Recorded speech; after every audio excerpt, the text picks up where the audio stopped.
দোষ তোর লগে আমার বিদেশে লয়ে যারে আমার আর দেশে ভালো লাগতেছে না। আরে কি কস বড়, আমি আরো বিদেশ তাইলাম যে তোর বউটারে দেখতে যাবো। তোর যদি সুন্দরী কোনো শালিমালি থাকে একটা লয়ে লইলাম, আর তুই উল্টা পাল্টা কথা বলছিস। আরে বেটা তুই আসিস রং রঙের কথা নিয়ে। আমার জীবন যায় যায় অবস্থা হ্যাঁ হচ্ছে আমার শালি টালি নিয়ে চিন্তা করতেছে। জাহাজ অবস্থা মানে দুয়ে 4 দিন হলো বিয়া করছস, হইছে নাকি? মারা কি করে নিজের ছেলের কথা চিন্তা করে, ছেলে কোনটাতে খুশি হয় কোনটাতে অখুশি হয়, ছেলে যদি বিয়ের বয়স হয় ছেলে কোন রকমের মেয়ে পছন্দ, কোন কালারের মেয়ে পছন্দ, মেয়ের মন কেমন, কি রং ঢং পছন্দ, এটাই তো চিন্তা করবো নাকি? আর আমার মা কি করছে, আমার কোনো চিন্তা ভাবনা না কইরা হের মনের সাথে মন মিলাইয়া আমার বউ লয়ে আইছে। এখন মনে কর এই দুইজন মিলে কি সুন্দর করে সংসার করতেছে, মনে হইতেছে টোনা টুনি হাসি খুশি ভরপুর সুখী পরিবার। ভাই সর্বনাশ, তুই তো দেখা যায় মেলা বিপদে আসছিস রে। দোস্ত্রে বিশ্বাস কর ফুর যন্ত্রণার মধ্যে আছি। তুই আমার মার চিনস না? ও মা জানো না, সে ছোটবেলাতে খালামারা দেখতে দেখতে বড় হয়েছে। হ্যাঁ তো ধৈর্য কম, এটা কি খালি আমি একলা না, গ্রামের মানুষ সব হয়ে যাবে। আমার বউয়ের কাছে আমার মা 1%ও না, দাঁড়াইতেই পারেন। কেমনে? আরে এই যে দেখছিস এটা, হালার করে হালা, কেমনে 60%? হ্যাঁ, উপরে একটা বুদাম নিচে একটা বুদাম মাঝখানে অবস্থা বুদাম লাগা। এটা ওই কি আমার বউরে কইলাম বউ বিয়ে হইলো কয়েকটা দিন হইলো, জামার প্রতি একটু নজর দিবা না, জামার একটু যত্নাত্তি করবা না, এই যে আমি বাইরে যাইতেছি একটু পরিপাটি করে সাজাই দিবা না, শাড়ির বোতাম গুলো ভালোবাসা লাগাই দাও। লাগাইছে উপরে একটা নিচে একটা, মাঝখানটা লাগে নাকি? সময় আছে তার তার ধৈর্য আছে, কয়েক উপরে একটা নিচে একটা লাগাইলেই তো হয়েছে, সাত আটকাই থাকলেই তো হয়। হাই হাই রে, তুই তো মেলা যন্ত্রণায় পড়ছ। দোস্ত্রে আর কি কইতাম, তুই এক কাজ কর একটাবার বাড়িতে যাইস আমার।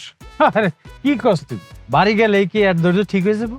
না তা না, মানে বাড়িতে গিয়ে যদি আমার বউরে কস যে আমার দোস্তের ভিসা হয়ে গেছে হে বিদেশ যাবো, এই ভয়ে যদি একটু ঠিকঠাক হয়। আচ্ছা, কথাটা খারাপ কস নাই।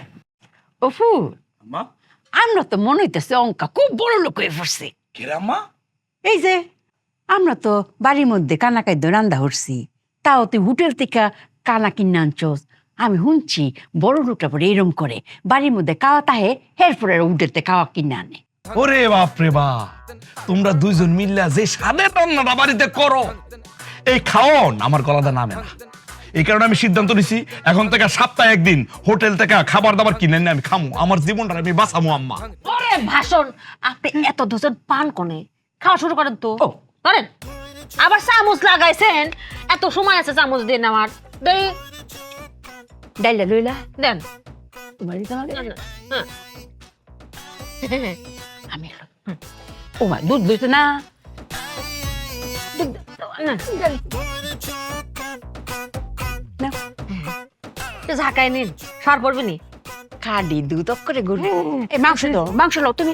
নিচে নিচে মাই না, নিছো না, নিছো না। আমি একটু লই।